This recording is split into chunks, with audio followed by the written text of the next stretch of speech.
ரஹ்மத்துல்லாஹி வபரகாத்துஹு. இன்னைக்கு நம்ம என்ன பார்க்க போறோம்னா, இன்னைக்கு ஒரு சுவாரஸ்யமான ஒரு வரலாறு.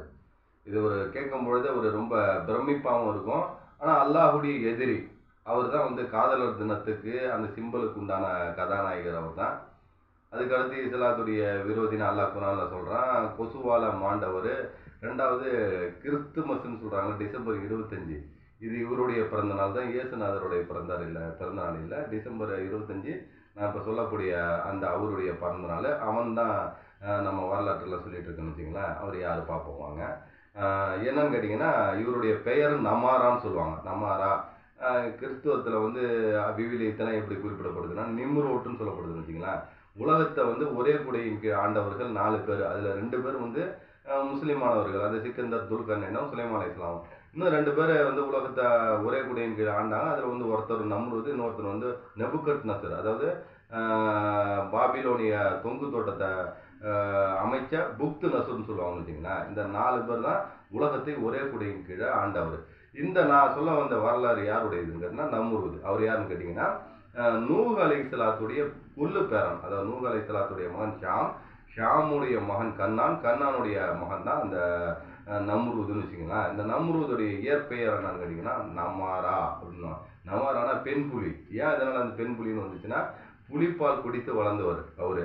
என்னன்னு கேட்டீங்கன்னா, இவருடைய தகப்பனார் இவர் பெத்த பிறகு ஒரு கனவு காண்றாரு. அந்த கனவுல என்னன்னா, இந்த குழந்தை தன்னை கொல்லும் அப்படின்றத அவர் அறிகிறாரு அந்த கனவு மூலமா. அதனால என்ன பண்றாரு, அந்த குழந்தைய தூக்கிட்டு போய் ஆட்டு இடையன்ட்ட கொடுத்துறாரு.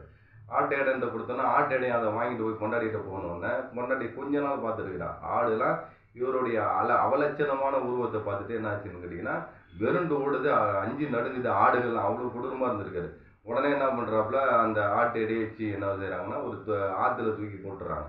அந்த ஆத்துல இருந்து கரை ஒதுங்கி ஒரு காடுகள்ல போய் இருந்து, அந்த காடுகளிலிருந்து புலியால வளர்க்கப்பட்டு புலிப்பால் குடித்து தான் வளர்றாரு. அதனால தான் நமாரானே அவருடைய பேர் வச்சுங்களேன். புலிப்பால் குடித்து அங்க வளர்ந்து இப்ப நாட்டுக்கு தந்தை அரசனாக இருக்கிறார். அவர் கொல்றாரு. ஆனா அவர் தான் தந்தைன்னு அவருக்கு தெரியல. 2வது அவருடைய மனைவியா இருந்த இவருடைய தாயாரையே ஒரு மனம் முடிச்சுக்கிறார் இவரு. அப்புறம் என்னன்னு கேட்டீங்கன்னா, இப்படியே மனம் முடிச்சுட்டு இருக்கும் பொழுதுதான் ஒரு கனவு காண்றாரு. இவர் என்ன பண்றாரு, தன்னுடைய சிலையை வச்சு நான் தான் கடவுள்னு சொல்லிட்டு எல்லாத்தையும் வணங்க வைக்கிறார். அந்த சமயத்துல தான் இப்ராஹிம் அலைஹிஸ்ஸலாம் வராங்க. நம்ம எல்லாருக்கும் அந்த வரலாறு தெரிஞ்ச செய்தி தானே வச்சுங்களேன். அப்போ ஒரு கனவு காண்ற நம்ரூது, ஒரு விண்மீன் தோன்றுது. அதுல செங்கதிரும் தன்மதியும் பொலிவிழந்து போகுது. அதனால ஆண் பெண்ணை பிரிச்சு வைக்கிறாரு. இப்ராஹிம் அலைஹிஸ்ஸலாத்துடைய தந்தை ஆசர்ன்னு சொல்லுவாங்க. ஆசர்ல தாரீக், அவங்களுடைய மனைவி பேர் உஷா. 2 பேரும் சேர்ந்துறாங்க. இப்ராஹிம் அலைஹிஸ்ஸலாம் வராங்க. அதெல்லாம் ஒரு நீண்ட சம்பவம், நம்ம வரலாற்றுல கேள்விப்பட்டதுதான்.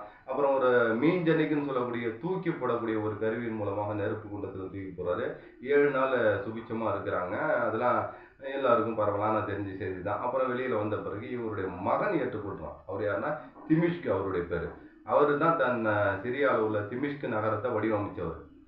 அதாவது நம்ரூதுடைய மகன் திமிஷ்கு. அவர் ஏகத்துவத்தை ஏற்றுக்கொண்டாரு. அவரு தன்னுடைய பெயரால் திமிஷ்கு நகரத்தை உருவாக்கினார் வச்சுங்களேன். இதற்கு பிறகு என்ன ஆகுதுன்னு கேட்டீங்கன்னா, இதுக்கு இடையிலே இப்ராஹிம் அலைஹிஸ்ஸலாத்து காலத்துல என்ன பண்றாருன்னா, அல்லாஹ்ட்ட சண்டை போடுறதுக்காக வேண்டி அண்டரண்ட பறவைன்னு சொல்லுவாங்க. அண்டரண்ட பறவைன்னா ஆனை இராஞ்சி பறவைன்னு தமிழ்ல சொல்லுவாங்க. அண்டரண்ட பறவை, அவதார் பறவை. ஏற்கனவே நான் ஒரு பதிவு கூட அந்த பறவையை பத்தி போட்டிருக்கேன் வச்சுங்களா. யானையே தூக்கிட்டு போயிடும், ஆனை இராஞ்சி பறவை. அந்த பறவையை 4 பறவையை ஒன்னா சேர்த்து ஒரு பெருசா வளர்த்து ஒன்னா சேர்த்து ஒரு பொட்டியை உட்கார வச்சு, அதுல அவர் ஹர்ரான்னு சொல்லக்கூடிய மந்திரியும் அல்லாட்ட சண்டை போடுறதுக்கு அம்பு எடுத்துட்டு போறாங்க. மேல போறாங்க, வான உயரத்துக்கு கோபுரத்தை கட்டி மேல போறாங்க. அதுல அம்பு எறிகிறாங்க. ரத்தம் தோய்ந்த அம்பு அவரோட பெட்டியில விழுது. கீழே வர்றதுக்கு வந்த உடனே அந்த கோபுரம் அழிஞ்சு விழுந்துருது. அதற்கப்புறம் சண்டைக்கு கூப்பிடுறாரு அல்லாவை.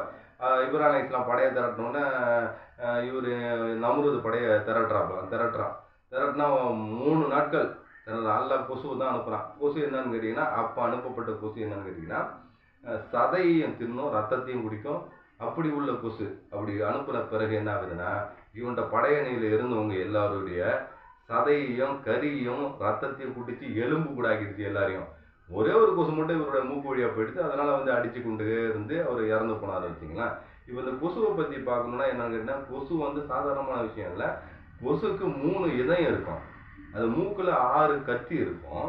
2 பக்கமும் 6 இறக்கைகள் இருக்கும். தலையில 100 கண்ணு இருக்கும். 48 பற்கள் இருக்கும். சரியான பிரம்மாண்டம். பார்க்கறதுக்கு கொசுருன்ற மாதிரி இருக்கும். ஆனா அந்த மாதிரி ஒரு படைப்பு வேற எந்த உயிரினமும் இல்லாத அளவுக்கு மனித தோலை கூட இரவுல அடையாளம் தெரிஞ்சுக்கிட்டு அது ஒரு எக்ஸ்ரே ஊதா நிறத்துல தெரியுமா. அந்த ஒரு ஒரு எக்ஸ்ரே மாதிரி அது ஒன்று இருக்குது. ரெண்டாவது அது ஒரு ஜெல்லை முதல்ல தடவிடும் நம்மளுக்கு வலியும் வேதனையும் உணராம ரத்தத்தை குடிக்கிறது. இந்த மாதிரி சரியான படைப்பு அது கொசுங்கிறது. இப்போ இன்னொரு விஷயம் நான் சொல்லியிருந்தேன், டிசம்பர் 25 கிறிஸ்துமஸ் அப்படின்னு கொண்டாடுறாங்க. அது கிறிஸ்துமஸ் அன்னைக்கு இல்லை, ஆனால் இந்த நம்ரூத் என்று சொல்லக்கூடிய அவருடைய பிறந்த நாள் தான் டிசம்பர் 25. ஈசா அலைஹிஸ்ஸலாத்துடைய பிறந்த நாள் வந்து இன்னைக்கு கூட கிரேக்க கிறிஸ்தவர்கள் வந்து ஜனவரி 7ஆம் தேதி தான் கொண்டாடுறாங்க. ஈசா அலைஹிஸ்ஸலாத்துடைய பிறப்பை பற்றி சொல்லும்போது நம்ம வரலாற்றிலேயோ சுவிசேஷங்கள்லையோ எங்கேயுமே டிசம்பர் 25 பிறந்தாங்கன்னு இல்லை. பின்னாடி வந்தவங்க ஏகோபித்த ஒரு கருத்தின் மூலமா செய்யறாங்கன்னு வச்சுங்களேன். ஆனா இன்னைக்கு கூட நிம்ரோட் அப்படின்னு அடிச்சு பார்த்தீங்கன்னா டிசம்பர் 25 பிறந்த நாள். அதை தான் மக்கள் கொண்டாடுறாங்க. வேலன்ஸ்ன்னு சொல்லுவாங்க, வேலன்ஸ் டே. இந்த பிப்ரவரி 14 கூட வேலன்ஸ் வருது பாருங்க. வேலன்ஸ்னா தனித்துவம் மிக்க, தைரியமான, வீரமிக்கன்ற வார்த்தையோட அடிப்படை. அதுல இருந்து அந்த வார்த்தை வந்துச்சு.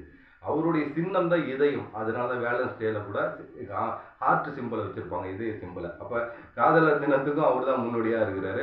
அடுத்தது என்னன்னு கேட்டீங்கன்னா, ஈசா அலைஹிஸ்ஸலாத்தோட பிறந்த நாள் டிசம்பர் 25 இல்லைன்னு சொன்ன பாருங்க.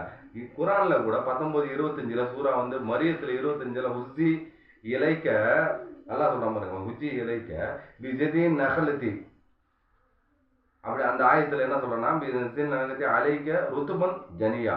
அது என்ன துசாக்கித்து ருத்துபன் ஜனியான்னு வருது வச்சுங்களா. அது என்னன்னு கேட்டீங்கன்னா, மரியம் அலைஹிஸ்ஸலாம் வந்து அவங்க வந்து மேரின்னு சொல்லுவாங்கன்னு வச்சுங்களா. மரியம் அலைஹிஸ்ஸலாம் பிரசவமா இருக்கிறாங்க.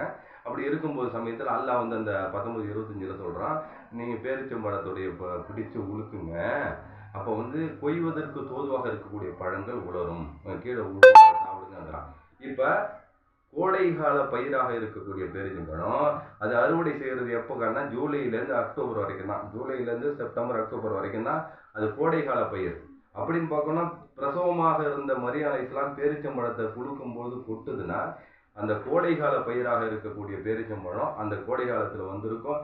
அது வந்து ஜூலைலேருந்து செப்டம்பர் வரைக்கும் தான் வச்சிங்கன்னா. அப்போ இந்த காலத்தில் தான் அவங்க பிறந்திருக்கணும். அதனால தான் வந்து கிரேக்க கிறிஸ்தவர்களோட மாற்றி கொண்டாடுறாங்கன்னு வச்சிங்களேன். இப்போ கிறிஸ்துமஸ் என்பதற்கும் டிசம்பர் 25 இவர் தான் பிறந்த நாள். காதலர் தினத்துக்கு முன்னோடி இவர் தான். நாமாரா இதெல்லாம் பெண் புலியால் வந்த பால் குடித்து வளர்ந்தவராக இருக்கிறார். ரெண்டாவது கொசுவால் கொல்லப்பட்டார். இப்போ இதில் இந்த வரலாற்றை உங்கள்ட்ட பகிர்ந்து கொள்வதற்கு ஒரு நல்ல வாய்ப்பை அல்லாஹ் அனுப்பிச்சான். வாயு தவனாங்க. அஸ்ஸலாமு அலைக்கும் வரஹ்மத்துல்லாஹி வபரகாத்துஹு.